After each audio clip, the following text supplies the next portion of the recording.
All right. Well, Tarzan is over. Well, it's not over. You haven't seen it post to my Instagram yet, and the reason for that is those pages are going to get colored by Jake. So even after they get colored, we're going to put a black and white grayscale thing over the top so that we can print them in our black and white book. It will be 9-volt adventure awaits.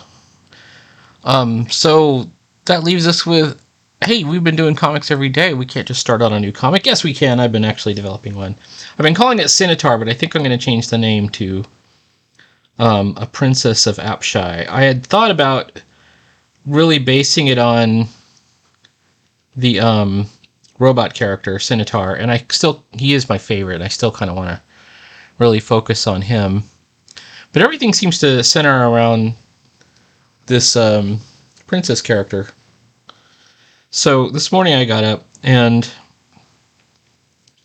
I wrote a beginning of it, and I had a bunch of choices to make about where do you start a story like this, and I was not sure. So I could have started it with a lot of exposition or an explanation. I could have started it at the funeral. I could have started it in the spaceship crash. I've already kind of explained where I think the story is going to go. I usually don't have an ending in mind, but I have maybe possible endings or chapter endings and such. And at the rate I'm going, I wrote out a whole outline, and I might not even get to Scimitar even in the first chapter. I have a couple of rules that I set for myself. One of those rules is there must be an establishing shot on the first page. You have to immediately show the audience where everything is taking place. My other rules are you should show the main character on the first page. So I did that. Other rules, you should show drama or action. So I've got that too. I've got Iero, who is like a chancellor or administrator, dragging Illuminora to an unknown destination. In fact, the reader won't know yet what's happening. I mean, you know because I'm telling you, but and it kind of explains, the Imperial Mirdramites of APSHAI are not well known outside their home sector, and explains why, even though they've conquered all these areas. Only a few have free will, right? You also see a little bit of my design ideas. I've got this area. They're mostly humanoid, except for this little insect back end. Makes them look like a firefly or a dragonfly kind of thing. And then the drones and the workers are the same, but they're a little bit more monstery. They're not as... drones and workers and soldiers don't have free will in this particular alien species. Only a few. Every century, a few hundred special caste are hatched. These are capable of free will with all the dreams, ambitions, and passions that come with it. That's what I wrote there. So this is going to be... Oh, my other rule is I want some kind of splash page, which is splash page normally means a full page, single panel deal. However, it's not really possible when you're starting from the very first issue, because the audience won't know who the characters are and all these things. I mean, I could have done it. I've done it. Maybe we make the spaceship crashing or something like that, and then we kind of go back and tell it in flashbacks. But decisions are made, right? So I've got here's a wide angle shot of the Hive City on their main planet, and then they're in the palace here, and they're coming down coming down some kind of corridor. And I want to draw a lot of characters in the background, and it's supposed to have a real alien look. I kind of want to have, how they have those ants that can store honey or whatever it is? They store the nectar and they kind of hang from the ceiling. I don't know if I can pull that off, but I can at least pull off these pods that hang from the ceiling.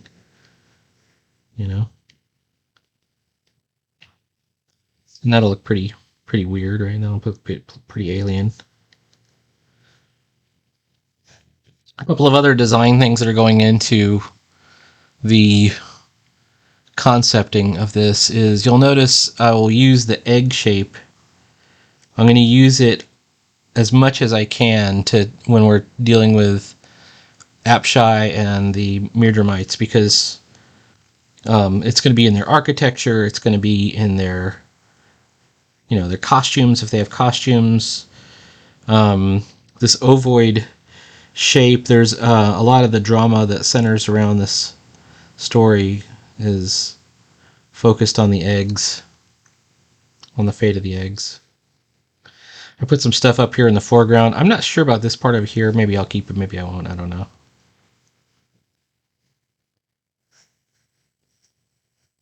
And then even the doorways are going to have that ovoid shape. So that way it's kind of like painting, like where you would use a palette with maybe 2 or 3 colors to create some cohesion.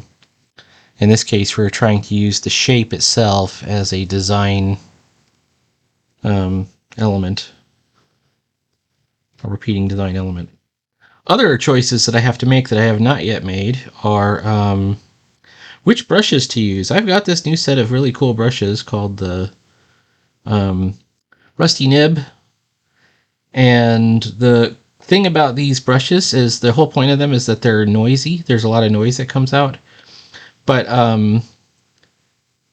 it can be a bit jarring if you're not used to it, like if you're a bit afraid of it. But if you do every page and every image on the page, it gains a sort of cohesive look to it as well. So if you know of the Keith Giffen comic Trencher, for example, like that whole comic has a very cohesive look, even though it's extremely unconventional the way it's drawn. So we want to go for something similar. Okay. Now, I have panel borders, so we can always start with those. Let's start with those. These panel borders are mostly correct. And panel borders will not be using the special nibs, but they will be using I like to use the technical pen for those.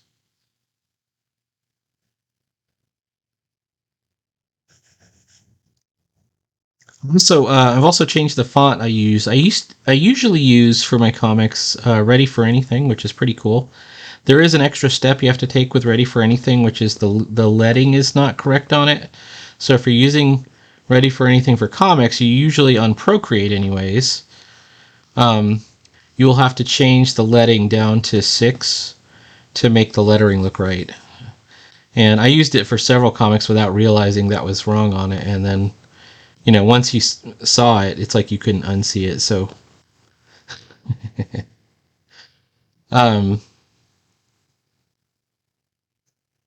for this one, because I want it to look a little different, we're going to go with Evil Genius, which I used to use all the time. Evil Genius is a little bit more spiky of a font. However, the leading on it is perfect. There was no adjustments made on this one whatsoever, and all of the lines kind of sit really nicely. It does not have a lot of extra settings. It's got bold and regular. That's it. That's better than nothing, right? Let me take a look at the rest of this. Oh, and I'm breaking the panel border. I'm doing it on purpose. So you see these elements here, I'm breaking the border. And I'll tell you for why. Normally I would not do that. It would not be something I would think of to do. I was trying to figure out how to do the cityscape. I mean, I wanted to show the Hive City and everything, and I'm looking up like examples online, and like in Warhammer, there's a Hive City that you can do. But I found this really cool tutorial in Etherington Brothers, And it's about creating iconic cityscapes, and it gives you a couple of different tactics to try. And one of these tactics is block out some city forms in small frames, make one key element break the frame. So that's what we did here. I'm going to make maybe this egg over here break the frame. I think I'll push that one away. And it's supposed to be floating too. It's a floating city, suspended in the air. This is a really pretty cool resource. You can actually find this one online too. This one is in their first 150, so you can find it right on the blog. But a couple of their ideas is create a little grid, and then you can also just do a silhouette and then divide it up, and then you start kind of building the houses in there. I'm not doing any of those. I like the idea of these shapes, which I thought were cool. And some other things that I want, which I'm still thinking about doing, either a central focus, a giant tiny, or some kind of boundaries. Right now, it's just a big cluster. So, what does this mean right now? I've got some spaceships kind of flying in. I don't know if you can see those. I got some spaceships, or they're ornithopters, kind of flying in. Another thing that I followed that's generally good compositional advice is to have large, medium, and small elements. So some of the eggs are big, and some of the eggs are medium, and then some of the eggs are quite small. So it's a little bit of everything. And what you see here, I just did this with one of the watercolor brushes, but all this is probably going to go away. I'm just going to do it in outlines, and then, which one we'll take that away at the end, because this is just the draft layer, after we draw everything in. All right. What other considerations can I tell you? Named both characters Iero and Illuminar on the front page. I think that's also important. You show them and name them so that everybody knows exactly, like, which character am I following? What's the character's name? These are all good ideas to do right off the bat, like right when you're starting out. Now, it doesn't say you can't break those rules. So, for example, in Book of Ruin, I didn't use any named characters at the beginning at all, because part of the whole point of that story is the mystery of it. So I had to preserve some mystery. All right, this one's going to be called Panels, rename. So yes, I do break my own rules. Inky. All right, now, other than the technical pen, which one should we be using? I think we should go right for the Rusty Nib number 1. Rusty Nib 1. Let's see what it does. See what it do. If we're starting from the very closest, it would be this spaceship. Can you see what I mean when I say noisy nib? You see all that? Don't be afraid of it. I say that if this goes all wrong, I'm gonna go over it, choose a different brush.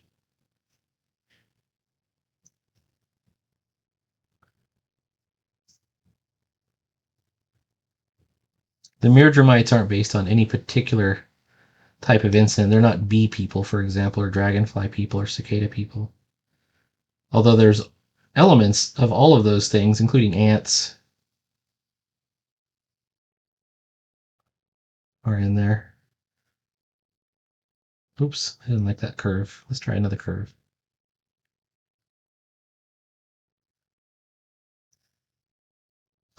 Shout out to Windblock Customs, who just got back from Heroes Con. I was hoping he would send me a con report.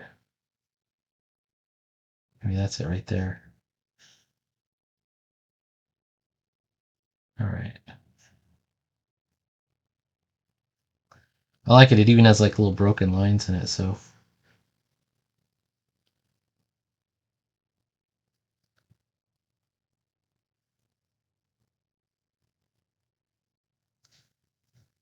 gotta have 3. And then this is a small one. It goes, ooh, too thick.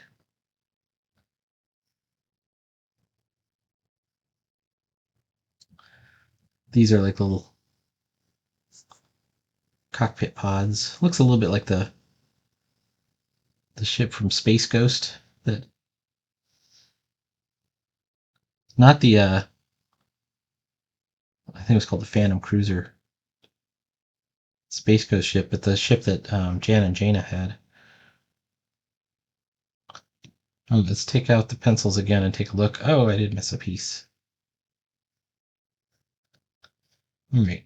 How's this going to look? Is this going to look too messy with my broken lines? Or is it going to look cool? I think this is going to be one of those moments where we trust the process and just hope that it does turn out cool.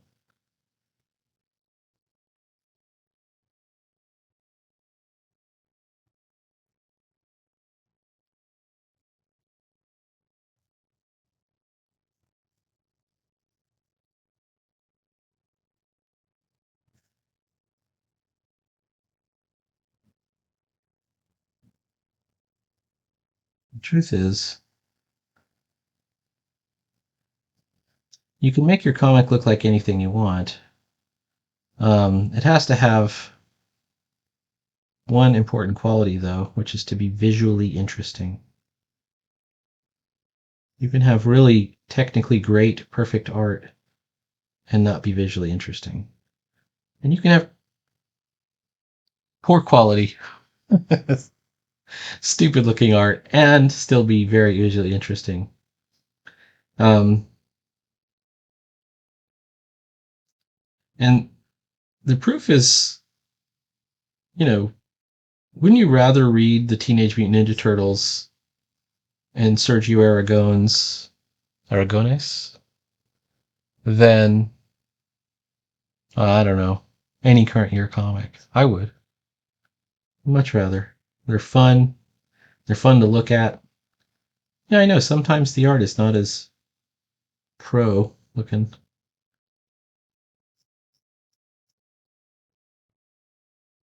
And I think if we stick with this nib, despite its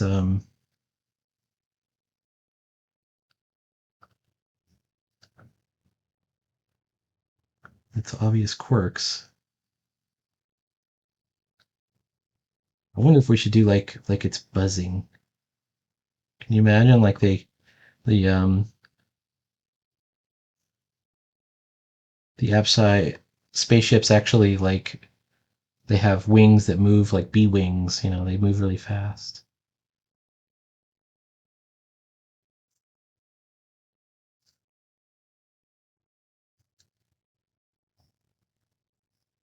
I think that might be very cool, actually. So there's one ship. Let's do another ship. I realized this about, I don't like that. I like the more oblong. I don't want the straight up oval. When was the moment I really realized this? That I didn't really like I can tell you it was like 1995 or something like that. I know I was in the Army. And I hadn't really read superhero comics in a while. Because they just got worse and worse. I mean, I think there was one superhero series I was reading, which was the Green Goblin series that they did. It was Tom DeFalco, where Green Goblin is a good guy for a while. Phil Urich has found a Green Goblin suit. I know a lot of you are cringing at the idea, but it was a lot of fun. It was like, because at its core, for me, Spider-Man was always a tale about a young neophyte hero who doesn't really know what's going on. Like, he's not good at it. And, over the years, of course, that changed. He became very competent. That's the story of Spider-Man, as he gained in years, and there's no shortage of issues where he would say, like, this guy's tough. If it weren't for my experience and my hard work, I never would have been able to beat him. That is the story of Spider-Man to me. Um, yeah, I like those ships. Cool. They're sort of like long, flat. Once again, they're not exactly oval or egg shaped, but they're kind of like if you were to squash one flat and cut it in half, it's like the front half of it or something. And then if you look at it from behind,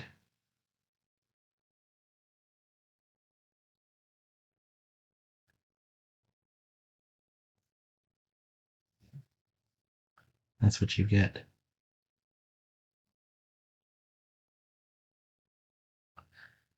All of the superhero stories are more fun when the superheroes are beatable.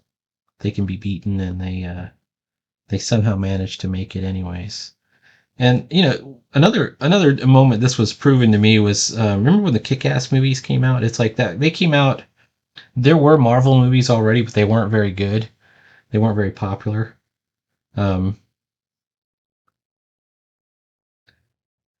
and then Kick-Ass came out, right? So in Kick-Ass, he's a neophyte. He's a goof. There's a lot of throwaway lines. There's still some cool scenes, but really, a lot of that movie was about him figuring things out. All right, let's take a look.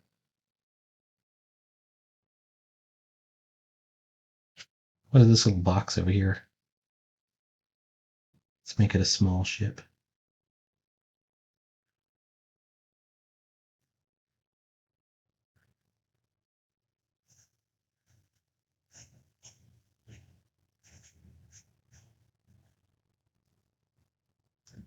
Major ships like the spaceships might be more like dragonflies or flying beetles or something like that.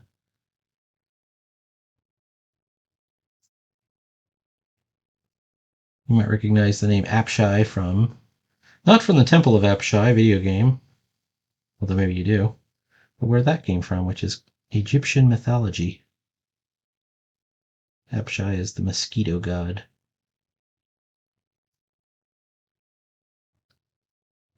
Oh, I liked the idea, but I didn't like the execution.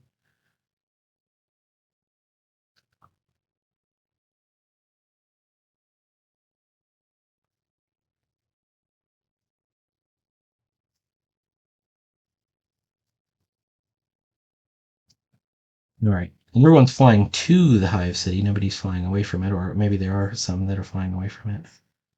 There's something important going on,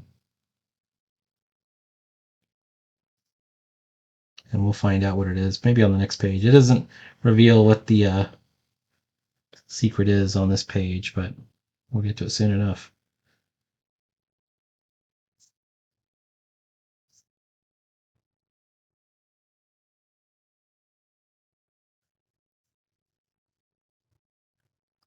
I'm going to do like a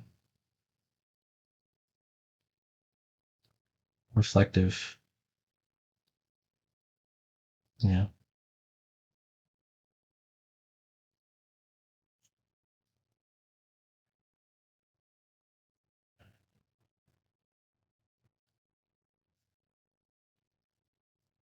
There we go. It's important not to overdo it, or at least know when you're going to overdo it.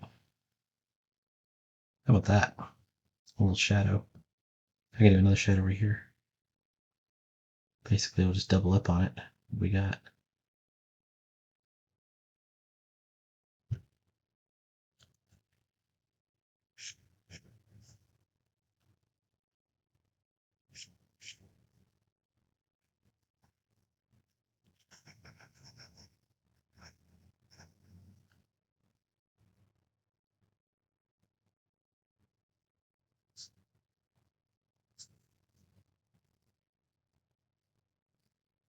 All right, looking good. Now I'm going to start outlining my ship shapes, my hive shapes, but I'm worried about this thing here being in the way. So maybe what we'll do is just remove it for a second.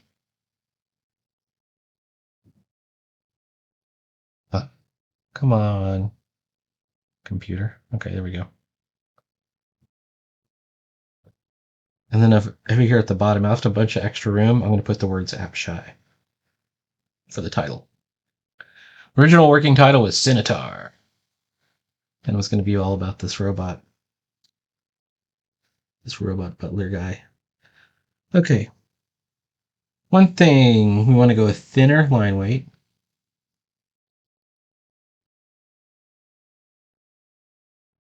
I think it's okay to have broken shapes. Also, it's okay to draw through these wings because the wings are transparent.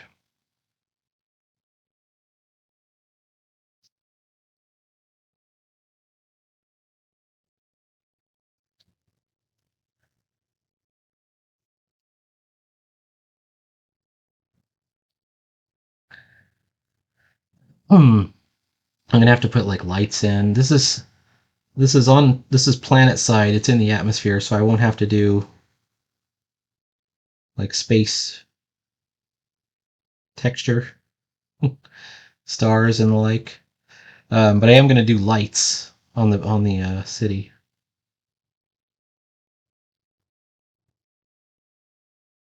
I think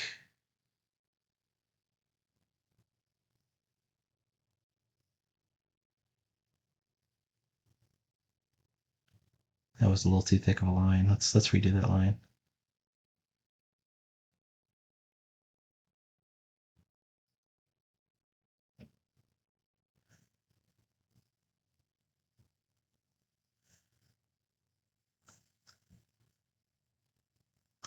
This side will not break the panel border. The other side will break the panel border. Now, what do we do about all these? How are we connecting them? We're not going to just leave it like that. We're going to put like some kind of connecting tissue, something organic looking in the building element.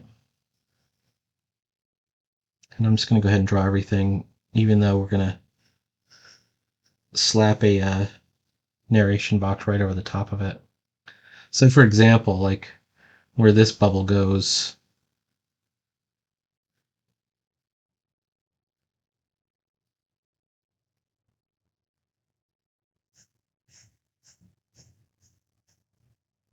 same deal.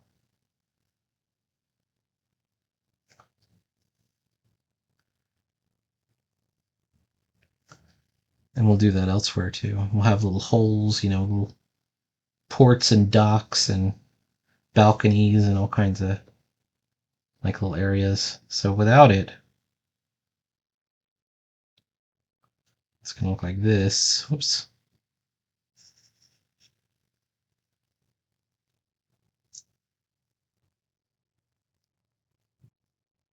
We might put some clouds or some kind of alien looking clouds or something in there as well.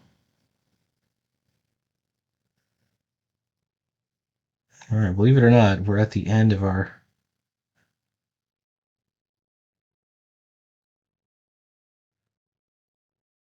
video for today. I'm going to continue working on this. This is going to take a lot of not hard work, but more like, it's going to be a bit tedious.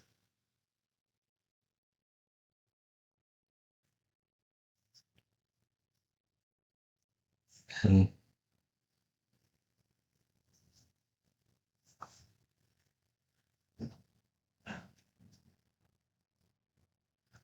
we might have to draw some balconies and bridges and things like that in front of everything.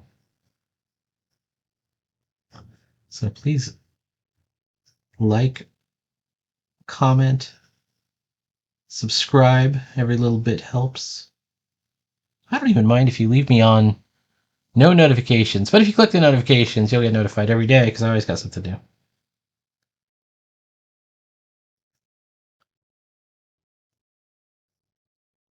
Things are going to happen.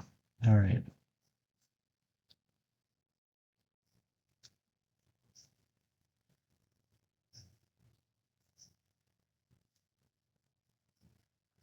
Let's take a look without the pencils again. Yeah, it's starting to come together. Maybe underneath there's like things that are hanging down.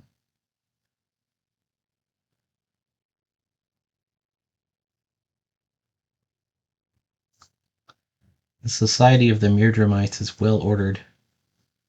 Because most of the citizens aren't even free-willed. They're born into a life of becoming a laborer or a soldier.